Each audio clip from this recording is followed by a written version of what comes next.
Hello student, welcome to Equator Academy Dehradun. आज हम लोग इस वीडियो के थ्रू बात करेंगे कुछ इम्पोर्टेंट उत्तराखंड के जो प्रीवियस ईयर के आपके क्वेश्चंस आए थे उनको लेके हम लोग बात करेंगे।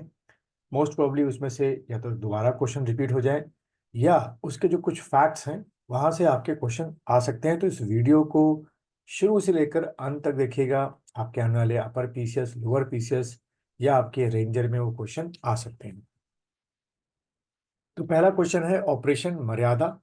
ठीक है, तो ऑपरेशन मर्यादा का संबंध किससे है? आंसर आपको दिख ही रहा है, पर्यटन स्थलों की क्या करना, सफाई से संबंधित। तो अगर इसका हम कुछ एक्सप्लेनेशन देखें कि ऑपरेशन मर्यादा जो था वो आपका कब शुरू हुआ? 15 जुलाई 2021 को। तो ये आपसे स्टार्टिंग में क्या पूछ सकते हैं? डेट पूछ सकते हैं कि ऑपरेशन मर्यादा का डेट बताओ। तो इसको मैं बड़ा कर देता हूँ। और दूसरा क्वेश्चन पूछ सकते हैं फिर कि team of 10 policeman will be station at Ganga Ghat of Haridwar. इसके तहत will teach a lesson to the, जो आपके क्या है, जो रूल्स एंड रेगुलेशंस को फॉलो नहीं करते हैं, आपके अनसिविलाइज्ड बिहेवियर करते हैं, जो भी आपके हमारे रिलीजियस स्थल है वहां पर। Teams are formed in all districts of Uttarakhand. ये खाली हरिद्वार डिस्ट्रिक्ट या देहरादून डिस्ट्रिक्ट में नहीं है, 13 के 13 डिस्ट्रिक्ट में जो है ये टीम जो है वो आपकी फॉर्म की गई है। दे विल अरेस्टेड इमीडिएटली जो भी आपके होंगे। Banners were put in Haridwar warning strict action against those involved in hooliganism in religious places. ठीक है, तो आप जैसे देख रहे हैं ये कुछ उस समय की इमेजेस हैं जब ये आपका ऑपरेशन मर्यादा जो है जब इम्प्लीमेंट किया गया था। फिर अगला क्वेश्चन जो है आपका वो है कि जो पर्यावरणवादी है सुंदरलाल बहुगुणा जी, उनका जो निधन है वो आपका कब हुआ? तो 21 मई 2021 को इनका जो निधन है वो ऋषिकेश एम्स में आपका हुआ।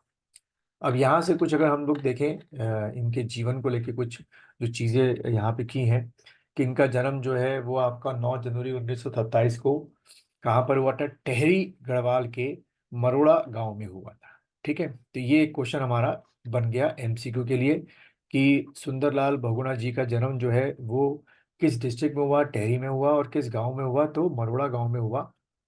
फिर मात्र 13 साल की उम्र में ये किसके संपर्क में आए थे? अमर शहीद श्रीदेव सुमन के संपर्क में आपके आए थे। ठीक है, ये भी पूछ सकते हैं कि किस का इनके साथ संपर्क हुआ था। तो आपका एक तो ये हो गया। दूसरा, इन्होंने क्या बनाया था? पर्वतीय नवजीवन मंडल की स्थापना की थी। तो पूछ सकते हैं भाई पर्वतीय नवजीवन मंडल किसके द्वारा स्थापित किया गया था? सुंदरलाल बहुगुणा जी के द्वारा स्थापित किया गया था।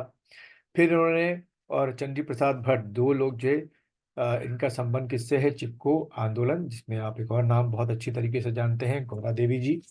ठीक है, उसके बाद सुंदरलाल बहुगुणा ने 1981 में सरकार की वन नीति के खिलाफ अनशन पर बैठे थे ये, जिसके परिणाम स्वरूप 15 सालों तक पेड़ों की कटाई पर पूर्णतः प्रतिबंध लगा दिया गया था। उस समय की बात है आपका ये। फिर उन्होंने 1983 में आपका ये बड़े इम्पोर्टेंट साल है, 83 में 4000 किलोमीटर की यात्रा की थी। और मकसद ये था कि लोगों को एनवायरनमेंट के बारे में, पर्यावरण के बारे में सजग करना, खासतौर पे सरकारों को, यंगस्टर्स को। ठीक है, कि पर्यावरण को आपको बचाना है। इनको, सुंदरलाल बहुगुणा जी को क्या कहा जाता है? वृक्ष मित्र भी कहा जाता है। और एक और हमारे व्यक्ति हैं जिनको वृक्ष मित्र कहा जाता है।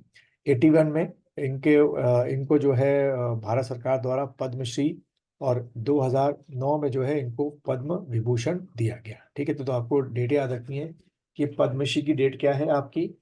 1981 है। और आपके पद्म विभूषण की डेट क्या है इनकी? 2009 है। फिर अमेरिका की एक फ्रेंड ऑफ नेचर नामक संस्था ने 1980 में बहुगुणा जी को भी पुरस्कार किया था उनके जा रहे अचीवमेंट देखने के बाद। और फिर जैसे मैंने बताया 21 मई 2021 को ऋषिकेश के एम्स में 94 साल की एज में इनकी मृत्यु हो गई। ठीक है, फिर यहाँ से ये एक साथ क्लबिंग की गई है अवार्डों की। तो यहाँ से रट्टा मालिया पद्मश्री 81 में मिला, राष्ट्रीय एकता पुरस्कार 1984 में मिला, वृक्ष मानव पुरस्कार 1985 में मिला, जमनालाल बजाज पुरस्कार 1985 में मिला, शेर ए कश्मीर पुरस्कार 1987 में मिला, सरस्वती सम्मान जो है 1987 में मिला, पद्म विभूषण जो है वो 2009 में मिला।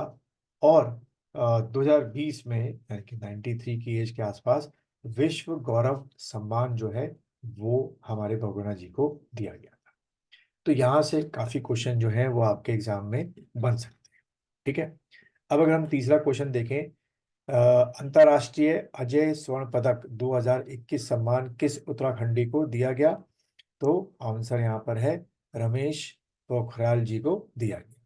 ठीक है, अब इसके बारे में जो थोड़ा डाटा मिला है हम लोग को वो ये है कि जब ये केंद्रीय शिक्षा मंत्री थे रमेश पोखरियाल जी निशंक जी, उस समय इनको प्रतिष्ठित सम्मान अंतर्राष्ट्रीय अजय स्वर्ण पदक से नवाजा जाएगा नहीं गया। ये सम्मान विश्वव्यापी महर्षि संगठन और विभिन्न महर्षि विश्वविद्यालयों की ओर से दिया जाता है।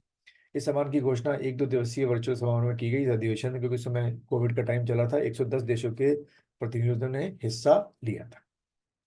और यहाँ पे क्या था कि केंद्रबंदी सम्मान को क्यों दिया? का महामारी कोरोना वायरस के संक्रमण के प्रसार को रोकने और कोविड-19 के रोगियों की सेवा में जुटे कोरोना वायरस को समर्पित कर दिया उन्होंने। भाई बड़ी अच्छी बात है।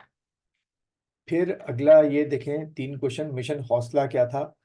तो ये कोविड टाइम पे चलाया गया था कोरोना संक्रमित की मदद करने के लिए। उसके बाद जसूली दताल की धर्मशाला जिसे हेरिटेज के रूप में विकसित किया जा रहा है, कहाँ पर है? तो खीना पानी नामक जगह है, यहाँ पर है। इसमें अगर हम देखें कुछ जो डाटा मिलता है हम लोग को कि उत्तराखंड के नैनीताल जिले में छोटा सा खूबसूरत भवाली नगर पड़ता है। अब यहाँ पर एक म्यूजियम तैयार किया जा रहा है। इस म्यूजियम को कुमाऊनी शैली में बनाया जा रहा है और ये दानी महिला जसूली देवी की धर्मशाला से को ही मॉडिफाइड किया जा रहा है। बस ये क्वेश्चन आपको ध्यान में रखना है। बाकी क्या ये आपका एक क्वेश्चन देखिए, तो उत्तराखंड का पहला बिजनेस कॉलेज जो है वो कहाँ पर खोला जा रहा है? कहाँ गया है? सॉरी, पौड़ी गढ़वाल में खोला गया है। और ये आपके उत्तराखंड के नए इंटेलिजेंस प्रमुख, इसे अभी आप लोग अपडेट कर लीजिएगा क्योंकि ये 1 साल पुराना है। तो थोड़ा सा हो सकता है गुंजाल जी अभी हो, गुंजाल जी, या हो सकता है नए आ गए हो, तो देख लीजिएगा इसको। आईपीएस संजय गुंजाल जी को बनाया गया है।